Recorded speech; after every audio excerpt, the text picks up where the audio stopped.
Hello. So in this video, we're going to talk about Carol Ann Duffy's play, Everyman. This is an adaptation of the medieval morality play, Everyman. And it's very, very interesting because it's hard to adapt something like a medieval morality play for a contemporary audience. Morality plays, by and large, in the medieval period, were allegories. Everyman is an allegory. I talked about this in my video on Everyman itself. These are plays that really focus on telling a direct moral lesson. So you have characters that name the characters are qualities. They're not developed, complex characters in the way that we as contemporary readers, theater goers, whatever it is, would expect. Worldly goods is literally stuff. Fellowship is literally friendship. Good deeds are the good things that every man has done.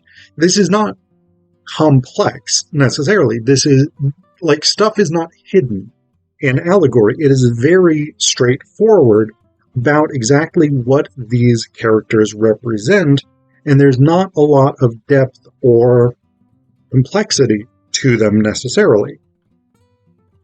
Modern audiences, modern readers, don't really do allegory. Modern writers don't do allegory. It is not a genre that people really appreciate anymore.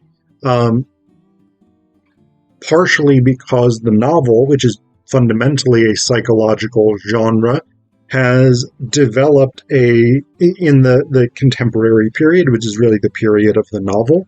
Though the movies and TV took over from this, but they maintain the same basic psychological approach. We expect characters who are multidimensional, who are complex, who have layers to their personalities. An allegory simply doesn't. It doesn't function on that psychic economy. And so how do you take a play like Everyman and make it work for contemporary audiences? Well, there's a couple of things that Duffy does that really take it away from what the original medieval play does. One is, we have a stage direction here. So Everyman is this contemporary figure, sort of capitalist, stock trader, something like that. Someone who has amassed a decent amount of wealth. He lives a very comfortable life. He has the sort of excesses of, say, affluenza. And so at his birthday party, God has sent death to find an everyman as opposed to everyman. That's an interesting distinction, and the medieval version does slightly play with that as well, because the idea of everyman is all of us as human beings are sort of represented by this character. But here, death explicitly says, I will find an everyman. Whereas in the original medieval version, everyman is basically treated as a proper name. Here it is as well, but it's slightly more vague.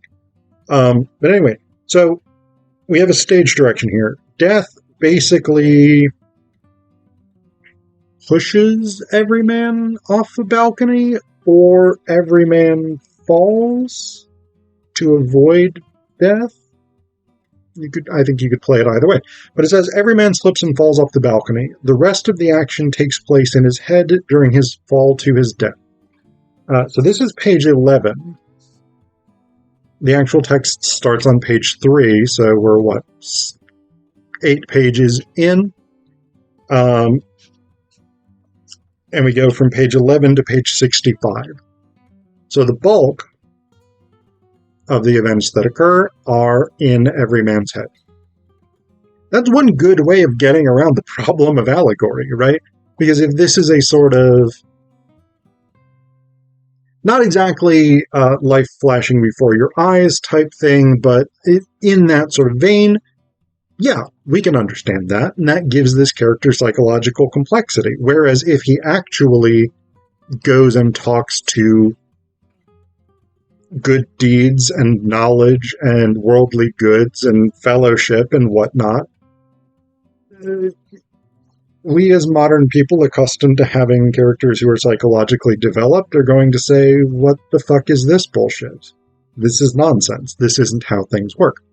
And so you can get around that by making this more or less a dream sequence. And I don't say that to sort of dismiss it or undercut it. I think that's a clever tactic. You're going to adapt an allegory for a contemporary audience. Make it symbolic, as opposed to making it literal in the way that it would be in medieval theater. Another thing that Duffy does in this version is she really undercuts the theology of the original, right? Because the premise of Everyman as a medieval morality play was you have to do good deeds, you have to obey the rules of the church, get the sacraments, etc., go to confession, etc. And then when you die, God will like you. That's the premise of it. That's the takeaway. For modern audiences, modern theater-going audiences in the UK are not likely to be particularly religious, and they're not likely to be Catholic. So the original play's sort of emphasis on confession and penitence probably isn't going to work that well. What Duffy has instead of this sort of coming back to the church and obeying the dictates of theology is a kind of coming to terms with every man's own mortality. So his almost last speech, he's got a tiny little bit after this where he calls death a cunt. But his last actual speech in the play is this. I think I have a soul. In all humility, I think I have a soul. Where will it go? To nothingness? When I was a child, I'd lie in bed in the dark, eyes tight shut, and hold my breath, just to imagine death. But then a car would sweep its headlights round my room and end the game. I think I have a soul. Will it go to God? God, if you are everywhere, you were too difficult to comprehend for one weak human man. Forgive me that. If you exist, allow my doubt. But if I managed one good thing, then count that in. I think I have a soul, like this planet has a moon, my own soft light. When there is only endless night, let it go free of time, of days and years and death, of hope and memory, in all humility, let it go free of me. I think I have a soul. This is very much more sort of generically spiritual than it is medieval Catholicism. And again, Duffy's contemporary audience, I think this premiered in 2015, I want to say at the National Theatre in London. Yeah, National Theatre in London, April 29th, 2015. That ain't a medieval Catholic audience attending that performance. So it's very understandable that this is a lot less theologically committed than the original.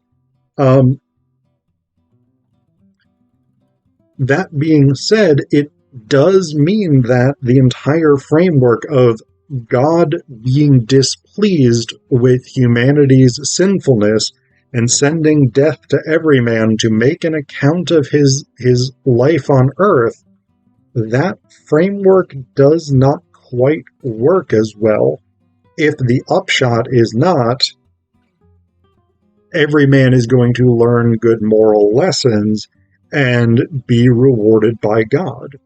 It is hard to use the medieval framework without coming to the medieval conclusion.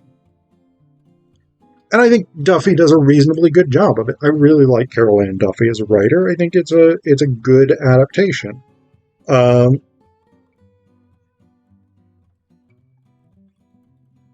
think the source material gives her problems in terms of what she is trying to do, with modernizing this version.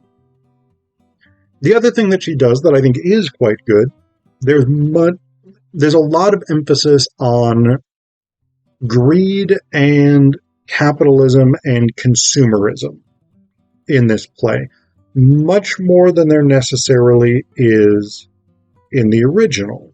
It's definitely there in the medieval version, but Duffy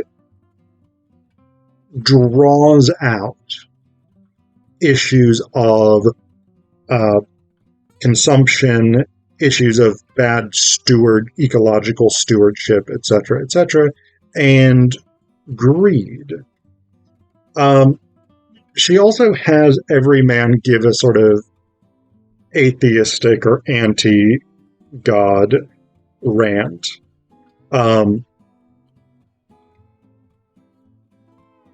So there's this bit, roughly middle of the play, where Everyman, who's just been not helped by his family in his hour of need, though it seemed like his mother kind of wanted to, says, "What God? What God? Show yourself. I don't know you.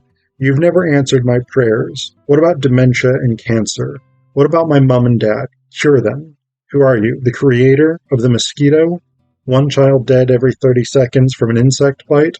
Bravo for that, you sick fuck. If you do exist, you're a wanker. Answer, why should I be judged so soon? I've done no crime. I've worked hard, played by the rules, so bog off with your guilt and your hair shirts." This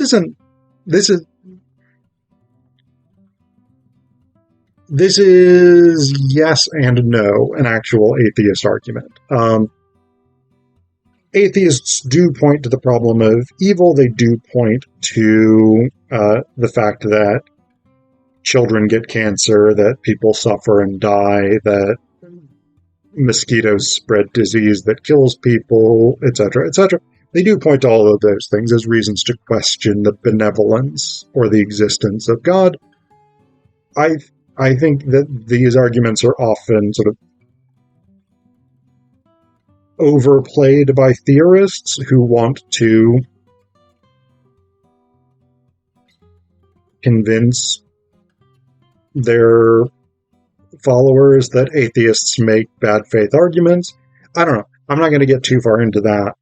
But there's definitely not an element in the original medieval play into which Everyman says, "I don't believe in God," but we more or less have it here. So that's another interesting departure.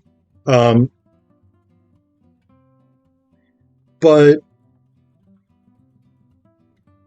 Everyman goes from this very much materialistic focused character to sort of realizing that by being so materialistic, he has actually not lived well.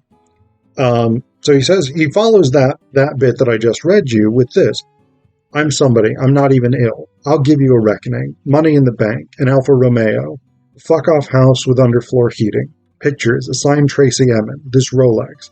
Is that good enough? Watch this space, God. I'll buy and buy, take every sign of wealth. No, more than that. Discernment, haste to tip your stupid scale. This plan can't fail. Bring it on, worldly goods." And then worldly goods comes on, and it's an interesting... Worldly goods is an interesting character here, because there's kind of this, like, going up in the lift in a department store where, like, goods is saying what luxury items are available on each floor, but then you get the same thing that happens in the original, which in the original, worldly goods is like, "Hey man, you can't take us to your grave. Also, we delight in ruining your soul because we made you greedy, and that is a sin. You are a sin for liking worldly goods. Way to fall into the trap, idiot." We don't quite get that in Duffy's version. Goods is not necessarily like, "Yeah, we tainted your soul. now you're going to go to hell. But worldly goods is like, yeah, we're not going with you.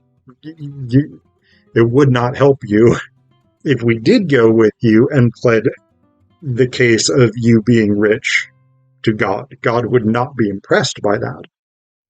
But goods is not quite as sort of vindictive as it is in the original. But Everyman does sort of come around to this recognition that, in fact, the accumulation of worldly goods is not actually a spiritually or ethically good thing. And so it is very much that focus on sort of anti-capitalist message and ecological stewardship message, these kinds of things, does make this an important contemporary play, even if, again, it doesn't entirely fit quite into the medieval framework that the play is trying to work in.